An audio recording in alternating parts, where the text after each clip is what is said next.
자, 그 윤동주 할 때네요. 윤동주 맞죠? 네. 윤동주도 너무 할 얘기가 많죠. 거기 8장에 보면 별과 십자가와 지상과의 거리. 제목부터 멋있죠? 별과 십자가와 지상과의 거리 해가지고 윤동주 나왔는데, 자, 개관을 좀 보여드릴게요. 104쪽입니다. 자, 일제 말기에 저항시인이에요. 저항시인. 그래서 이제 윤동주는 저항시인인데 어떤 시이냐면 일단 여성적이라고 할 수 있거든요. 윤동주를 평가한 여성적. 이 시가 되게 여성적이에요. 그죠?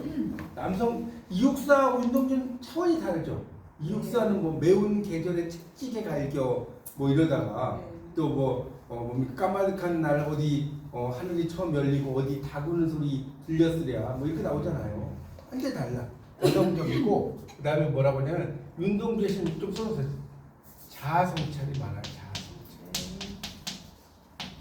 자아성찰. 자, 윤동주의 시를 평가한 뭐냐? 부끄러움의 미학이라는 말이에요. 여러분 이 말은 꼭 알아두셔야 돼요. 윤동주가 나왔는데 이 말이 안 나오는 말이 안 됩니다. 자아성찰과 부끄러움의 미학. 말이 멋있지 않아요? 자아성찰. 나를 돌이켜보고 이 윤동주 씨가 되게 부끄러움이 많습니다. 그런 읽어보면 알아요. 그리고 윤동주 씨는 또 하나, 자 봐요. 일제말기에 저항시인 암흑계 별로를 기독교 정신 동그라미. 자, 아까 서정주는 불교였잖아요. 완전히 또 반대야. 맞죠? 기독교잖아요, 기독교. 그리고 윤리성. 그리고 그런 것들도 있고요. 그 다음에 이제 관련성 있는데, 자, 여기 보면 또 작가론적 측면에서 세 번째 줄 볼게요. 윤동주는 타인이나 생명계 일반대에서 관용적인 태도를 보였으나, 모든 죽어가는 것을 사랑해야지. 나오죠? 서시에. 자신에게는 엄격한 성향을 갖고 있었고, 시 속의 수치감, 이게 수치감이 부끄러움이에요. 부끄러움. 자기 혐오, 우울 등 자기 부정적 정서를 드러내는 게 많습니다. 자, 인간 윤동주의 가장 중요한 과제는 아까도 계속 얘기했죠? 기독교 정신, 민족 현실, 개인 윤리가 서로 얽혀 있는 자아 공간 속에서 자신이 추구해야 할 이상적 자아와 그러지 못할 현실적 자아의 간극을 메우는 거죠. 그렇죠? 그런 것이 이제 그랬습니다. 그래서 또 하나의 측은 뭐예요? 부끄러움 나오죠? 제가 말씀드린 자학과 우울과 좌절감, 자기 연민, 이게 이제 하나의 축이에요. 부끄러움, 자학, 자기 학대하는 거예요. 우울과 좌절감, 자기 연민. 그 다음 또 하나는 뭐예요? 오른쪽. 죽은 갈등 중인 자신에게 도피해서 새롭고 높은 단계에 참여와 결단, 이 두 개 사이에서 이렇게 이제 방황하는 그런 특징이 있습니다. 자, 이제 작가의 소개로 가겠습니다. 185쪽. 윤동주는 1917년 중국 길림성 명동촌의 기독교 집안에서 출생했어요. 명동 소학교를 졸업합니다. 명동 소학교. 그리고 뭐 중학교, 고등학교 이렇게 다녔는데 신사참배 강요 뭐 이런 걸 거부해요. 그래서 학교가 폐교되자 뭐 중학교를 광명학원을 갔고요. 그 다음에 이제 뭐 여러 학교로 봐요. 이걸 다 뭐 알 필요는 없어요. 그래서 이제 학교를 다니다가 이제 거기서 쭉 내려가다 보면 첫 번째 날 밑에서 둘째 줄 볼게요. 한편 그는 정주영과 백석, 장만영 등을 사속하고 있었다. 백석의 시집은 이거 제가 전에 한번 설명드렸죠. 전체를 베껴서 간직하고 있어요. 그래서 윤동주의 시는 누구의 특징을 가지고 있느냐? 백석 씨의 특징을 가지고 있어요. 잘 한번 비교해 보세요. 백석하고 윤동주가 이렇게 비교가 됩니다. 자, 연희 전문 요즘 연세대학교죠. 문과인데 정확히 말하면 영문과예요. 문과라고 써놨는데 영문과에 입학을 합니다.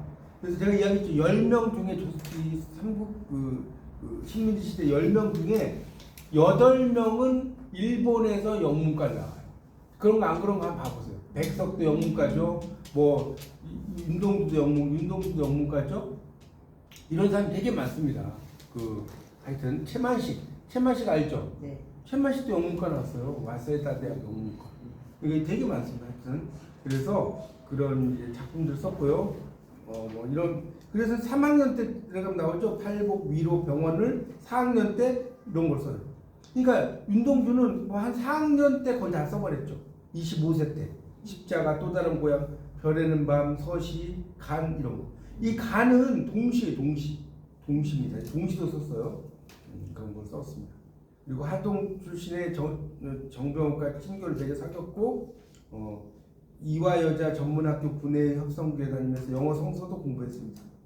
그리고 이제 태평양 전쟁이 시작돼서 시행됐던 보세요. 졸업식을 기념해서 19편에 넘겨보세요. 지고를 모은 시집이 하늘과 바람과 별과 이게 유고 시집이죠. 유고 시집이라고 써놓으세요. 이거를 이제 만들고 77부로 하려고 했는데 시국 문제를 염려한 스승이 3부만 하라고 그래요. 그래서 이양하, 정병욱, 윤동주 이양하가 이제 스승인 거예요. 그래서 이제 이렇게 보관하고 있다가 이제 정병욱이 보관하고 있던 한 부가 기적적으로 남아요. 어디 숨겨놓은 게. 그래서 이제 이 시를 출간합니다. 그리고 여기 보면 도쿄의 성공회계 미션스쿨立교대 영문과 입학해요.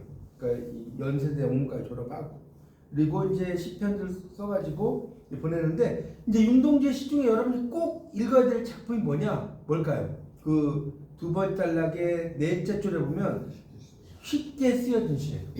이건 네모하고 별 쳐놓으세요. 네모. 그래서 여러분이 혹시 동주라는 영화를 보신 분 계신가요? 동주 한 번도 안 계신가요? 여러분 공부만 하셨군요.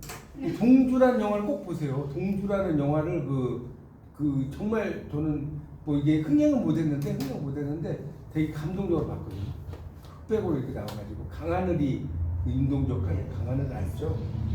그래서 잘 쓰는 어쨌든 그래서 이제 그걸 보고 도시자대 이게 동지사대학이 영문과에 또 다 가요. 거기 이제立교대 갔다가 그래서 졸업은 못합니다. 왜? 일거수일투족 경찰에 밀고 대요 윤동주에. 그래서 어떻게 됩니까? 여기 이제 송몽주가 주목된 그것도 뭐 어쩌고 나오죠. 하여튼 사건에 연루가 돼가지고 2년형을 후쿠오카 형무소에서 복역 중에 사망하는데 요즘으로 말하면 마루타라고 말 들어봤죠. 네. 그런 거네요. 그래서 막 윤동주가 되게 건장했었는데 그렇게 죽어요. 원인 모르게. 여기 나오잖아요. 그래서 사망률이 급격히 높아지는 시점에서 정책 나오잖아요. 미상의 주사를 계속 맞고 있었고 심히 여유어 있던 점. 원래 윤동주가 되게 여기 오른쪽에 187쪽에 보면 그 위에서 오른쪽 있죠. 윤동주가 되게 잘생겼어요. 그 당시에 이게 이제 머리 좀 짧게 얼굴인데 되게 잘생긴 얼굴이에요. 윤동주도. 하여튼 그래서 죽게 됩니다.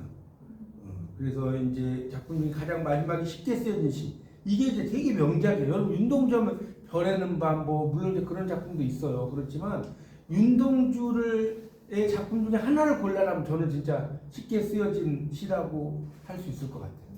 그 정도로 뭐 십자가도 있고 다 있지만 그렇게 일단 이해하십시오. 그래서 이제 서문이 이렇게 썼다는 거예요. 거기 보세요. 187쪽에 초록색을 나온 거. 자, 이제 서문이 어떻게 됐냐. 정종이 이제 쓴 거예요.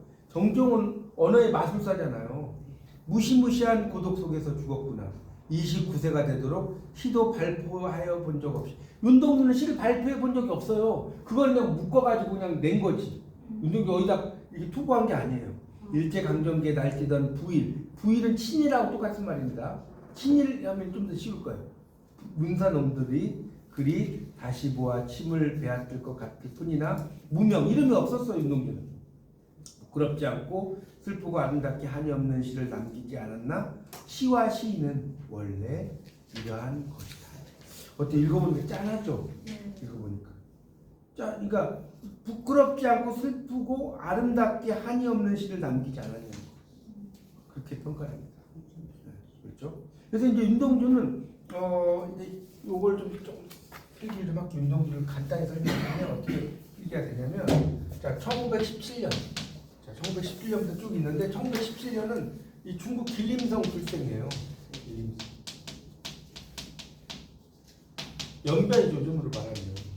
그리고 1938년에서 41년 4년 동안 이때 연희정 연세대학교 쪽입니다.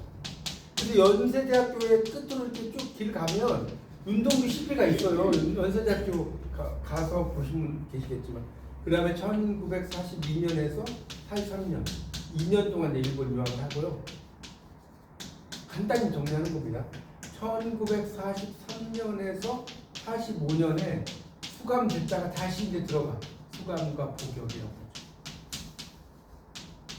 그렇게 해서 이제 생을 마치는 아주 참 비극적인 삶을 살다가 30도 안 돼서 죽었어요. 30도 안 돼서. 여기 나오죠. 29, 뭐 이 정도밖에 안 된다. 그러니까 옛날 그런 그 문인들 중에 이상도 그렇죠. 윤동주도 그렇죠. 그러니까 30이 안 돼서 죽은 분들 되게 많습니다. 여러분 아까 존 키치야 그 이야기 빼먹었는데 존 키치가 엄청난 작품을 썼는데 존 키치가 한 28살에 죽었어요. 근데 작품들이 진짜 엄청 깊어요. 그러니까 참 이게 진짜 대단한 사람들 많죠. 30도 안 돼서 죽었는데 막 문단에 이름을 남기잖아요. 그래서 이제 보면 넘어가서 이제 보세요. 그래서 이제 윤동주를 거기를 읽어보시고 작품 세계 특징으로 갈게요. 188쪽. 여기서부터 중요합니다. 자, 그의 시색의 출발점. 이게 이제 뭐냐? 아까 제가 동시 좀 이야기했는데 나오네. 자, 여기 보세요. 그의 시색의 출발점이 188쪽입니다. 2번. 생애 전반을 지배한 시적 상상력의 기반은 동시 동그라미. 여러분 윤동주가 동시를 썼어? 이렇게 생각하셨을 거예요. 동시를 많이 썼어. 윤동주의 동시 연구 이런 걸로 막 논문 쓴 사람도 많이 있습니다. 그래서 여러분 동시가 아동기만 쓰는 게 아니에요. 어른이 돼서 써요. 그 어린아이의 마음을 가지고 쓰는 거죠. 그렇게 이해하시면 됩니다. 그래서 쭉 내려가다 보면 그 다음 단락 그 다음 단락이 밑에서 한 넷째 줄 별에는 밤 나올 거예요. 별에는 밤 있죠? 별에는 밤에 등장하는 동화적인 이미지 파란 밤하늘, 별, 성인이 되면 표현을 꺼리게 마련인 모친에 대한 애정 모티브를 연상해보면 될 것이다. 이게 보면 별에는 밤도 참 명작이죠. 여러분 뭐 서시도 당연히 명작이지만 뭐 소학교 때 친구를 별 하나의 사랑과 뭐 있죠? 쭉 나오는 그걸 이야기하는 겁니다. 그리고 이제 제일 마지막 줄 대학 시절 윤동주에 대해서 대인관계에서 포용적이고 부드러운 면모를 가지고 있었다. 일처리가 신중하며 속내를 비치지 않고 중요한 일을 진행했다고 나옵니다. 외유내강형 그게 뭔 소리예요? 밖은 부드러운데 안은 강하다. 이게 외유내강이에요. 반대가 뭐겠어요? 외강 내용이죠. 겉으로 강해 보이는데 속은 부드러워. 여러분 한번 봐보세요. 나는 외유내강인지 외강 내유형인지. 근데 과묵하고 내성적이고 험담을 하는 경우가 별로 없었어요. 스포츠 열심히였고요. 운동주의 성격에 관해서는 이런 중요한 깊은 애정과 폭넓은 이해로 인간을 긍정하면서도 자기는 회의와 일종의 혐의로 아까 윤동주는 자기를 부정한다고 그랬죠. 부정하는 개벽한 휴머니스트. 이게 우리말 인도주의자라는 뜻이에요. 휴머니스트라는 게 남에 대한 애정은 자신에 대한 자학으로 변모하는 인생관이다. 이렇게 나옵니다. 그래서 이제 인동주의에 대해서 이야기를 하는데 하여튼 동시라든가 청교도 정신, 뭐 결벽적인 태도 이런 것들이 되게 많았다는 거예요. 윤동주 씨는. 그래서 이제 제일 189쪽 밑에서 둘째 줄 끝에부터 밑줄 치세요. 윤동주의 시 속에서 그 밑줄 치세요. 우울, 고독, 수치감, 슬픔 등의 부정적 정서가 많이 발견되는 것도 이런 것과 관련입니다. 왜? 윤동주는 아까 기독교적인 특징이니까 죄의식을 따지겠죠. 죄의식이라든가 이런 걸 되게 많이 따진단 말이에요. 기독교적인 윤리학을 바탕으로 하기 때문에. 자, 190쪽입니다. 그래서 둘째 줄 예수로 상징되는 기독교적 정신의 실현을 인생 목표로 했어요. 여기 나오죠. 그래서 기독교적인 게 많다. 쭉 읽어보시고 그 다음 단락에 보면 이제 연세대학교 다닐 때 심리적인 성향이 있었다는 거예요. 심리적 성향. 그래서 기독교 신앙 이것도 아까 설명했어요. 그래서 이제 서시 같은 거 우울증적인 것에 대한 가까울 정도로 자기 혐오 뭐 바람이 불어는 잘 몰라도 돼. 참회록은 여러분 아실 거예요. 또 다른 고향 같은 거. 그 다음에 자아상도 있어요. 자기 연민, 결연한 신앙적 각오, 십자가 뭐 이런 거 있습니다. 그래서 이제 그 다음 단락에 보세요. 마지막 작품 뭐다? 아까 했죠? 쉽게 쓰여진 시. 이거는 시험에 나올 수 있어요. 그러니까 이게 이제 공부를 했는지 안 했는지 다음 중 윤동주의 작품 중에 가장 마지막으로 쓰여진 작품이 무엇인가? 공부 안 하면 어렵죠. 그래서 쉽게 쓰여진 시, 쉽게 쓰여진 시. 그렇죠. 그렇게 이해를 하시면 됩니다. 그래서 이제 밑에 보면 이제 쭉 뭐 성숙하게 썼다고 나오고요. 이제 뒤에 가서 제가 쉽게 쓰여진 시가 나오니까 그때 설명을 드릴게요. 그 다음에 오른쪽에 191쪽에 두 번째 단락을 보면 일제가 무모한 침략 전쟁을 수행하고 있고 수많은 지식인과 시인들이 일본 국민이 되는 걸 외쳐요. 그러니까 그 일본식 이름을 막 했잖아요. 창씨 개명했잖아요. 그래서 문단 활동과 무연, 연관이 없었다는 거. 무연이라는 건 인연이 없었다. 청년다운 순결한 영혼의 투쟁을 내면에 간직했다는 거예요. 근데 윤동주가 보면 글씨를 되게 잘 써요. 여러분 그 밑에 글자 보이지 않나요? 하늘과 바람과 별과 시 이렇게 써진 거 여자보다 더 잘 쓰지 않아요? 글씨를? 한번 봐보세요. 이 원고지에 윤동주가 쓴 거 친필이야, 친필. 친필을 보면 되게 또박또박 쓰잖아. 또박또박 글씨 이렇게 썼어요. 이게 필체가 되게 좋고요. 윤동주가 이제 그 가장 마지막으로 쓴 시죠, 이 서시가. 하여튼 그 다음에 넘겨보세요. 그래서 윤동주는 국내 시절과 일본 유학 시절로 나눠지는 거. 윤동주 시기를 두 개로 보면 국내 시절 한번 써보세요. 국내 시절. 거기 192쪽 위에다 좀 쓰시면 좋겠어요. 이건 뭐 제가 풀지 않아도 될 것 같은데 국내 시절은 어때요? 제의식, 우울, 고독 아까 했죠? 제의식, 우울, 고독, 수치감, 자기연민 뭐 이런 거예요. 다시 제의식, 우울, 고독, 수치감, 자기연민 이게 국내 시절. 그 국내 시절에 있을 때는 조금 되게 뭐랄까요? 네거티브하죠. 부정적이에요. 근데 일본 유학 시절을 썼어요. 정신적으로 훨씬 더 성숙한 단계였어요. 정신적으로 훨씬 더 성숙한 단계. 이렇게 하면 써는 거예요. 그게 차이점이에요. 일본 유학 시절에 좀 더 성숙해집니다. 자, 원문 해설로 갈게요. 자, 서시. 기독 청년의 서원이라는 게 뭐냐면 서자는 발할 서자고요. 원은 원할 원자입니다. 서원 한자를 보면. 그래서 자, 죽는 날까지 하늘을 우러러 한 점 부끄러움이 없기를. 자, 이거는 비현실적인 윤리적 과제죠. 비현실적인 윤리적 과제. 여러분 생각해 보세요. 자, 죽는 날까지 여러분 생각해 보세요. 그 하늘을 우러러 한 점 부끄러움이 없을 수 있나요? 나는 지금까지 한 점 부끄러움이 없기. 그래서 그 밑에 보면 잎새에 이는 바람에도 나는 괴로워했다. 이게 무슨 말이냐면 내가 저지른 아주 작은 실수에도 괴로워했다. 여러분 그런 분 계세요? 이 중에? 난 지금까지 정말 눈곱만큼도 하늘에 한 점 부끄러움이 없고 그거 없을 거예요 다. 그렇죠? 참 어려운 이야기죠. 그러니까 잎새에 이는 바람은 그 밑줄 치고 쓰세요. 일상에 존재하는 무수한 자극을 말합니다. 일상에 존재하는 무수한 자극. 이게 잎새에 있는 바람입니다. 이게 이제 맹자 삼락으로 가면 맹자 일학 중에 뭐가 있냐면 앙불괴어천하며 부부작어인 일학이 아니에요. 그냥 우리말로만 쓸게요. 앙불괴어천. 위를 들어서 하늘에 부끄러움이 없고 아래로 땅을 굽어봤을 때 사람에게 부끄러움이 없는 것이 두 번째 즐거움이다. 이 맹자가 기가 막히죠. 맹자의 세 가지 즐거움이 있는데 제가 전에 한번 설명드린 것 같은데 첫 번째 즐거움은 부모님이 모두 살아계시고 형제간에 아무런 별탈이 없는 게 첫 번째 즐거움이에요. 자, 여러분 봐보세요. 남 부모님 다 살아계신다. 형제간에 별탈이 없다. 있어요? 별로 없어요. 이게. 그죠? 두 번째가 이거예요. 위로 하늘을 향해 부끄러움이 없고 아래로 땅을 향해 부끄러움이 없고. 세 번째가 뭐죠? 천하의 영재를 얻어서 교육하는 게 여러분 같은 영재를 교육하잖아요. 세 번째 즐거움입니다. 이 맹자가 한 말이에요. 맹자. 멋지죠? 앙불괴어천 부부작어. 여러분이니까 공부를 하려면 이런 것도 막 한자 다 쓸 줄 알아야 돼요. 그러니까 공부라는 게 그렇다고. 그러니까 아니 시험에 안 써도 되는데 그렇게 하는 게 좋다 이거죠. 자, 그래서 이제 다시 자, 이 별이라는 게 되게 중요하거든요. 별은 뭐냐?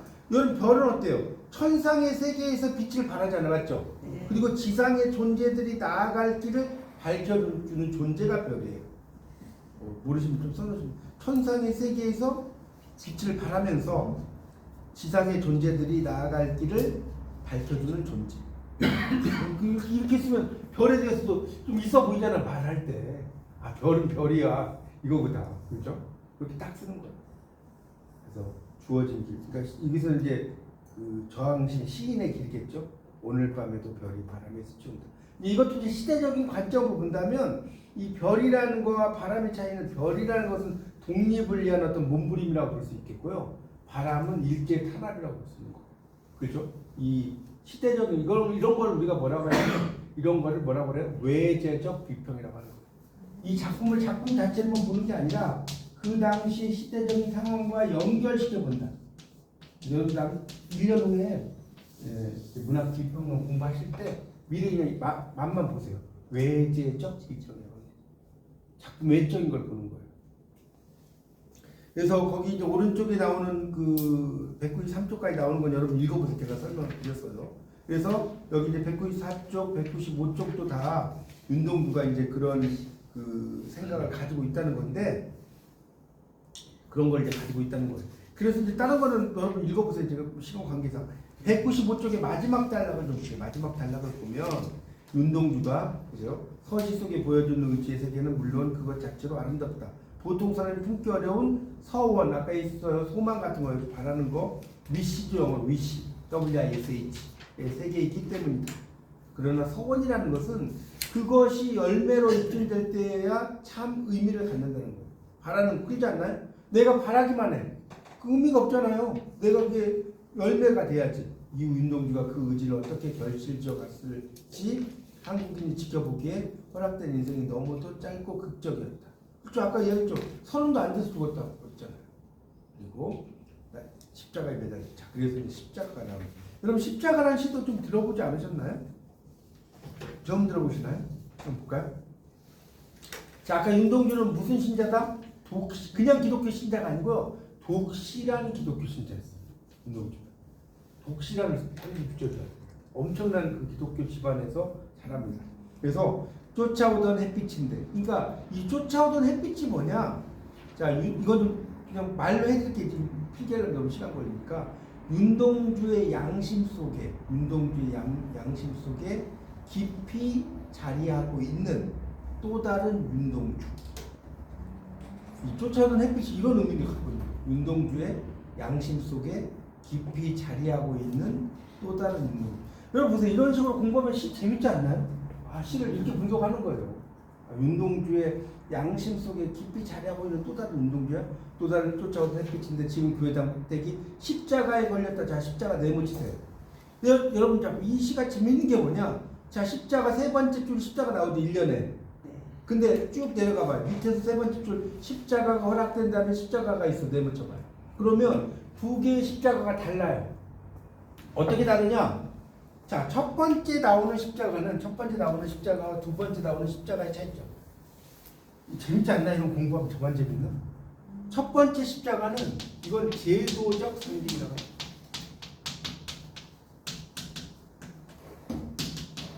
자, 그 아래에 있는 십자가 또 있죠? 아까 이거 수업할 때 설명드렸는데 개인적 상징. 자, 다시 여러분 이제 복습 잘 기억했는지 뭐에 뭐 하라고? 아니 주의 말고 상징에 공부하셨나 보자. 제 문제가. 그렇죠. 아, 가르치면 난 이러면 이제 가르칠 드릴 말이 나는 상징의 제 문맥화라고 하는 거예요. 여러분들 딱 배운 거 이렇게 딱 말하면 희열을 느끼잖아요. 카타르시스를. 자, 그 무슨 소리냐? 잘 봐요. 왜 이게 되게 중요한 이야기입니다. 자, 십자가라는 게 예수님, 여러분 교회 다니시는 분 많잖아요. 교회를 가면 십자가가 있잖아요. 맞죠? 이 십자가라는 것은 뭘 상징해? 죽음과 사랑, 뭐 구원, 뭐 이런 거 아니에요? 예수님의 고난, 뭐 제가 말 안 해도 그런 걸 다 상징하는 인간을 대속해서 돌아가신 거잖아요. 십자가에 못 박혀서 돌아가셨잖아요. 그런 걸 상징하는 그 십자가예요. 근데 제일 아래에 있는 십자가는 뭐냐? 자, 시인, 그러니까 저항신, 시인으로서의 뭐 자세, 시인으로서의 역할, 뭐 이런 걸 의미하는 거죠. 맞아요? 틀려요? 그럼 이 시인으로서 역할은 윤동주에게 해당되는 십자가 아닙니까? 무슨 말 이해 가요? 그러니까 이건 개인적 상징이에요. 상징의 제문맥화라고 하는 거예요. 보세요. 여러분이 방송 듣는 거보다 제가 이거 설명하는 게 더 와닿으실 거예요. 상징의 제문맥화. 다시 첨탑이 저렇게 높은데 어떻게 올라갈 수 있을까요? 종소리도 들려오죠. 자, 종소리는 뭐냐? 동그라미. 종소리가 의미하는 건 그래서 신이 인간에게 보내는 가르침의 음성적 상징. 그러니까 종소리를 요즘은 종소리가 안 나온다 맞죠? 교회 가면 종소리가 안 나온. 여러분 어렸을 때 생각해요. 어렸을 때 교회당 종소리가 막 있지 않아요? 지금은 그것도 이제 소음이라고 안 나와, 그죠? 그러니까 문치가 없어졌어 정말. 왜 요즘은 종소리 못하죠. 이게 민감하죠 사람들이 소음에. 그렇죠? 뭐 아파트 사서 층간소음 좀만 뭐 올라가고 막 그러잖아요. 신이 그러니까 종소리를 이렇게 말하면 멋있지 않나요? 신이 인간에게 보내는 가르침의 음성적 상징이야. 그래서 들려오지 않는데 휘파람이 서성거리다가 괴로웠던 사나이 빗줄. 인간적인 면모라고 써요. 인간적인 면모. 여러분 인간은 안 괴로우면 이상한 거예요. 여러분 난 지금까지 살았는데 한 번도 안 괴롭다. 힘들어보세요. 한 번도 괴로운 적이 없다. 그래서 사람이 아니라니까. 신도 괴로운데 행복한 예수 그리스도에게처럼 그렇죠? 십자가가 허락한다. 자, 그러니까 행복한 예수 그리스도처럼 나에게 십자가가 허락한다. 그러니까 행복하다고 했지만 예수님도 고난을 이야기하는 거고 이제 그거는 이제 잠깐이지 뭐 예수님이 항상 행복한 건 아니셨죠. 십자가 허락된다면 자, 그다음에 이제 되게 중요한 말이에요. 자, 여기다 밑줄 써요. 모가지를 들이우고 꽃처럼 피어나는 피를 어두워가는 하늘 밑에 조용히 흘리겠습니다. 자, 이게 이제 되게 중요해요. 자, 이거를 무슨 이미지라고 할까요? 오늘 너무 많은 거 배우시네요. 이런 걸 무슨 이미지라고 할까요? 시각적 촉각과 지금 공감각 이야기하신 것 같은데 이게 아니고 자, 이게 뭔지 알려드릴게요. 자, 희생양 이미지라고 해요. 희생양이 뭔지 알죠? 스케이프고트라고 하잖아요. 희생양 이미지. 내가 희생을 하겠다는 거예요. 역사를 위해서. 나에게 십자가가 드려진다면 나의 시인으로서의 소명이라고 그랬죠. 그러니까 여기서 저항 시인으로서 소명이겠죠. 나는 정말 뭡니까? 꽃처럼 피어나는 피. 그러니까 자기가 30도 안 돼서 죽잖아요. 어두워가는 하늘 밑에 조용히 흘리겠습니다. 자, 이거는 이육사가 광야에서 한 말, 희생양 이미지가 있어. 이육사의 광야에 써보세요. 이육사의 광야 어떻게 나오냐? 지금 눈 내리고 매화 향기 홀로 아득하니 내 여기 가난한 노래의 씨를 뿌려라. 그러니까 매화 향기 홀로 아득하니 빼고 너 이해할 때 내 여기 가난한 노래의 씨를 뿌려라. 이게 바로 희생양 이미지인 거예요.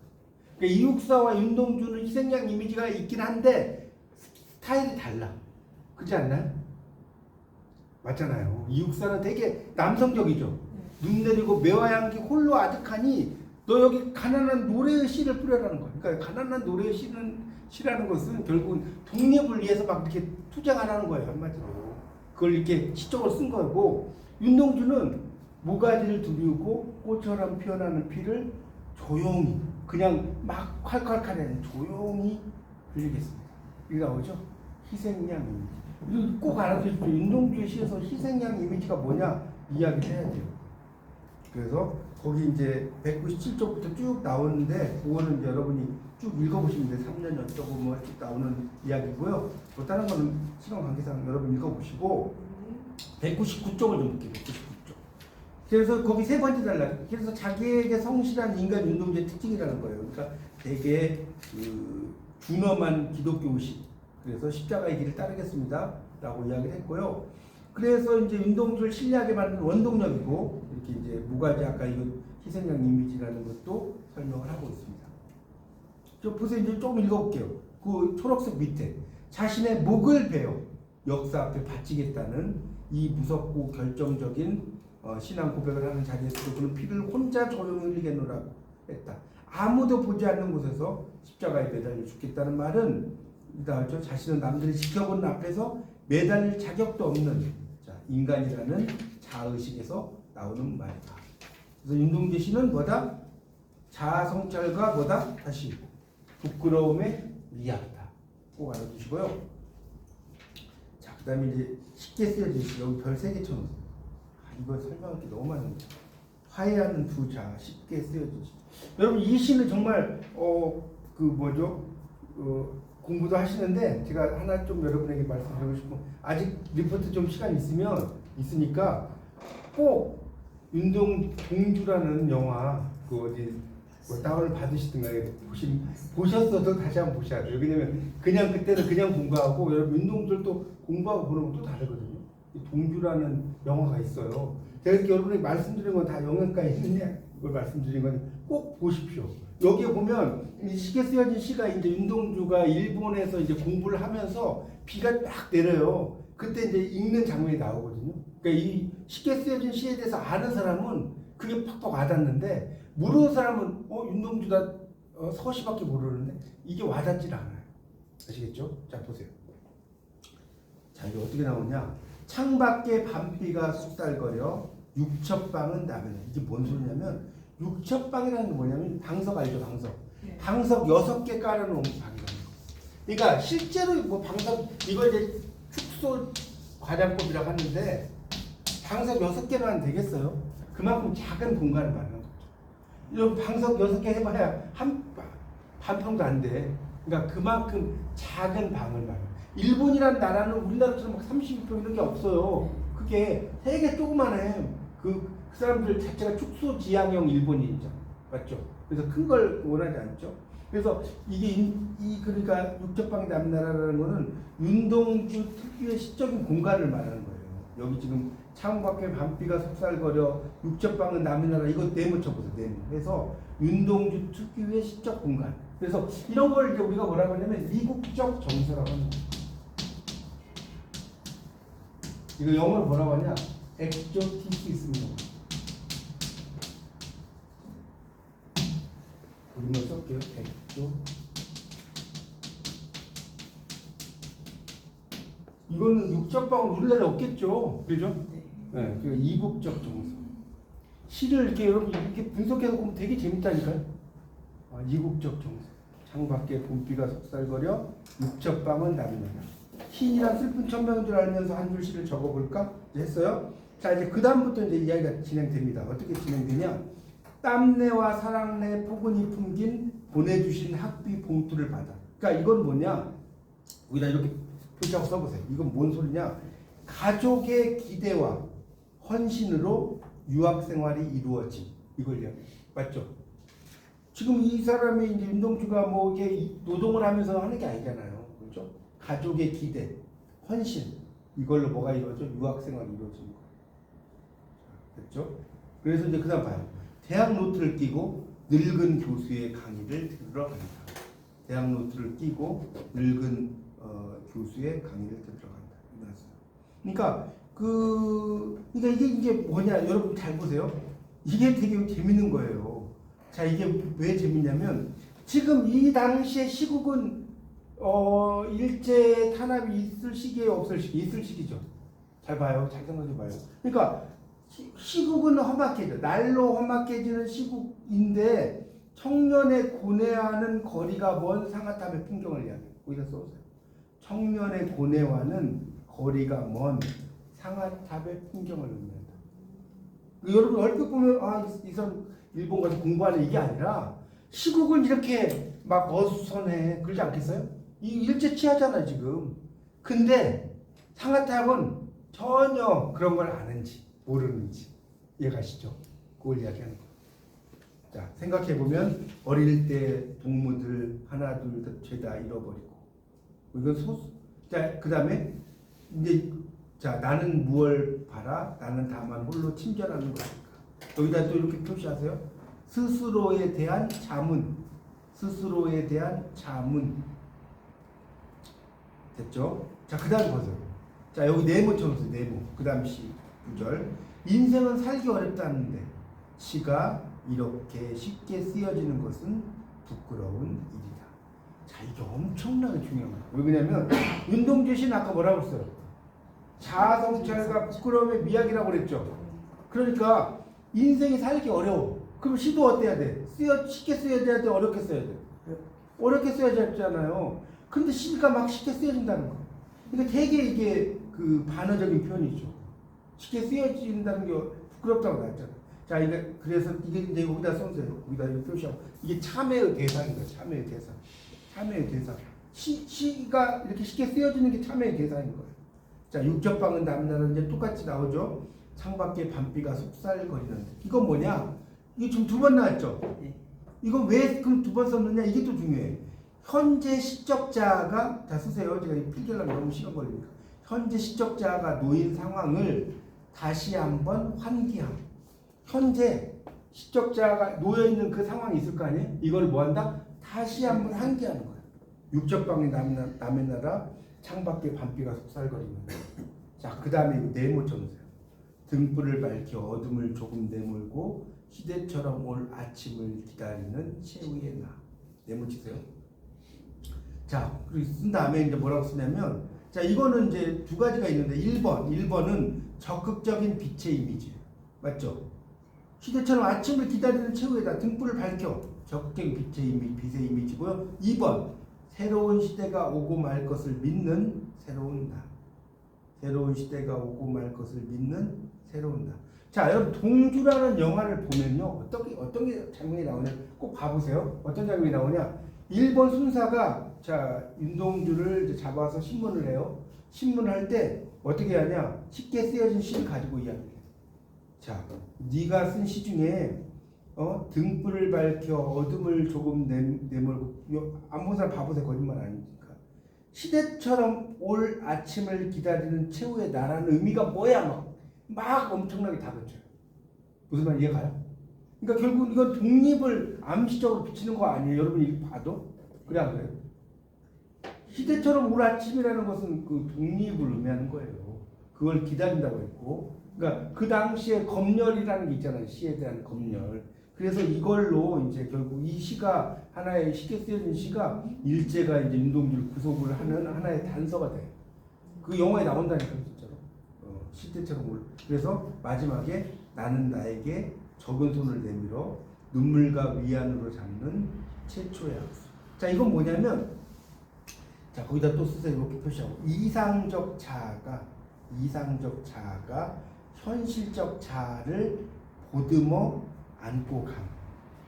자, 이상적 자아가 현실적 자아를 보듬어 안고 감. 이렇게 쓰시고요. 그 밑에다가는 두 자아의 화해. 우리말에 쓸 수도 있겠죠. 두 자아의 화해. 그러니까 현실적인 자아가 있고 이상적인 자아가 있을 거 아니에요. 근데 현실적인 자아는 힘들어. 현실은 힘들어. 근데 이상적인 자아가 그 현실적인 자아를 어떻게 보듬어서 안고 가는 거예요. 무슨 말인지 알아들으시겠죠? 이런 걸 여러분 염두에 두시고 이 시를 한번 읽어가 보세요. 나중에 이제 제가 이거 쉽게 쓰여진 시를 제가 강의 끝나고 유튜브에 나오는 시를 하나 딱 올려드릴 테니까 제가 그래서 시는 낭송을 듣는 게 되게 중요한 거예요. 근데 그냥 들으면 안 돼. 제가 저번에 이야기했죠. 어떤 이야기했어? 백석의 시 뭐 있었죠? 백석의 시 중에 나와 나타샤와 흰 당나귀 말고 여승? 네, 여승. 바로 기억나시죠? 여승이라는 시를 그냥 제가 좀 이야기를 좀 어느 정도 설명을 막 드리고 나서 보니까 되게 슬프지 않았어요? 아유, 저 울었어요. 그러니까 그게 그렇다니까. 그러니까 이게 여승이 뭔지를 전혀 몰라. 백석이 여승이 뭔지를 전혀 모르고 보는 거하고 제 말이 이제 가잖아요. 여러분 지금 오늘 좀 쉽게 쓰여진 시를 알았잖아. 이런 상황이었구나 라는 걸 알고 제가 하여튼 영화에서도 찾아볼게요. 이거 있으면 그 영화 속에 이거 되게 명장면이거든요. 이거 있으면 제가 찾아볼게요. 강하늘이 막 읊는 장면이 있어요. 여기서 질문 있어요. 네, 말씀하세요. 그럼 이 예. 시를 비평하고 평가하고는 역사 정기적과 또 음. 어떤 걸 이거는 이제 역사 정치가 좋은 말씀인데, 앞서가는, 이건 이제 심리주의적 비평이지. 심리주의적 비평을 볼 수 있는데, 아까도 얘기했지만, 이드와 에고와 슈퍼에고가 있어. 이드라는 것은 봐요. 이드는 본질적 자아죠. 그 정도 알죠? 그러니까 에고하고 이드와 슈퍼에고가 있는데, 슈퍼에고는 초자하고, 그 다음에 이드라는 것은 그냥 본질적, 그러니까 에고가 자아고, 맞죠? 그거 알죠? 제가 풀지 않아도 되겠죠? 에고가 자아고 슈퍼 에고는 도덕적인 자아, 초자아고. 양심, 그렇죠?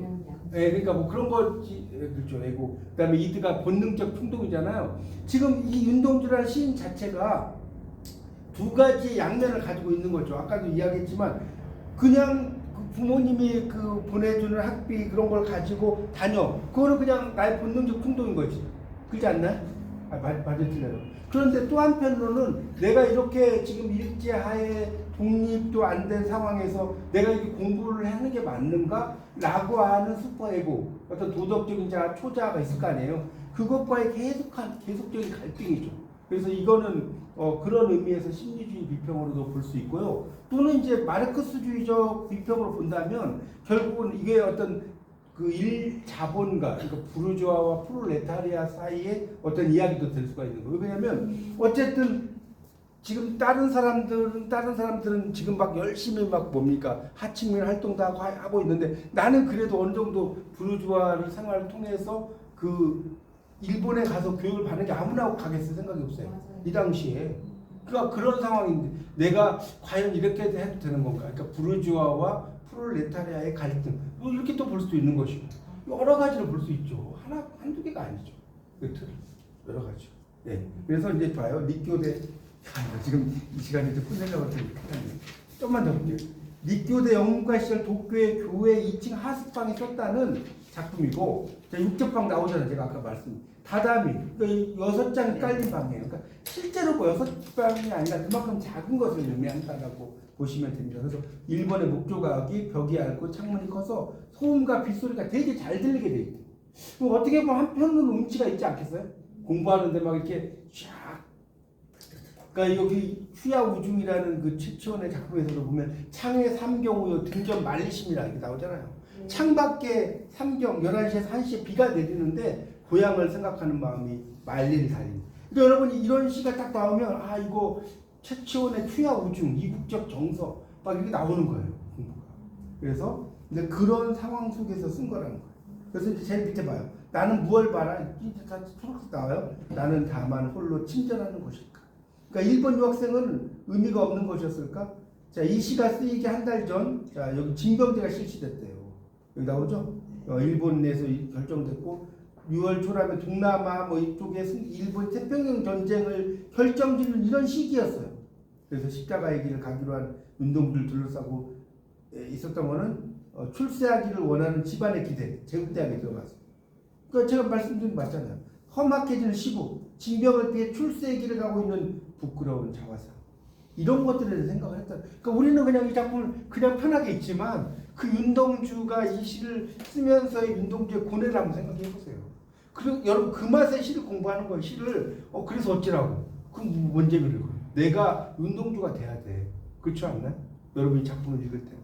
그래서 자 203쪽에 등불을 밝혀 어둠을 조금 내몰고 시대처럼 올 아침을 기다리는 최후의 나. 이것도 아까 다 설명했죠. 적극적인 빛의 이미지고 뭐 쭉 설명을 했고요. 마지막도 다 설명했어요. 두 가지의 자아의 화해에 대한 이야기를 쭉 설명합니다. 뭐 그런 이야기들이니까 읽어보시고 그래서 결론으로 이제 가겠습니다. 다 설명했으니까. 자 결론에 보면 그 한용과 임동재 씨가 205쪽입니다. 불교시와 기독교시 성공을 거뒀죠. 정종도 카톨릭시는 성공을 못했습니다. 그러나 그렇죠. 정종 카톨릭시는 잘 몰라요. 여러분이 아마 공부해봤지만. 근데 이제 윤동주는 기독교시가 되게 중요한데 자 어떤 윤동주의 결론이나 시적인 의의는 첫 번째 단락 한 10째 줄 정도 쭉 내려오면 이런 말이 있을 거예요. 그의 시는 이런 비슷해요. 기독교 정신을 기반으로 한 한 시 중 가장 성공적으로 한국 문학사에 정착한 사례다. 이거 되게 중요한 말이고요. 한 줄 내려가면 또 기독교 세계와 세속 분단 사이의 벽을 가볍게 허물었을 뿐 아니라 사상과 세대와 국적을 초월한 호응을 이끌어내는 힘을 보여줬다.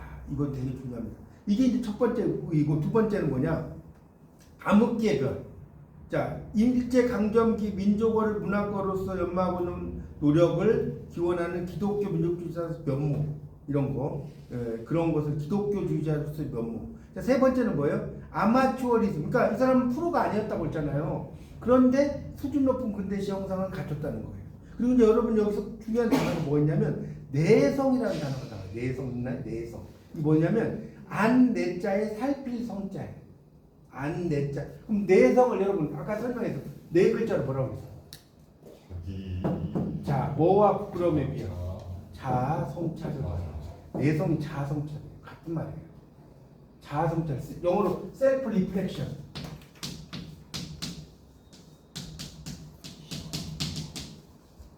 리플렉션이죠.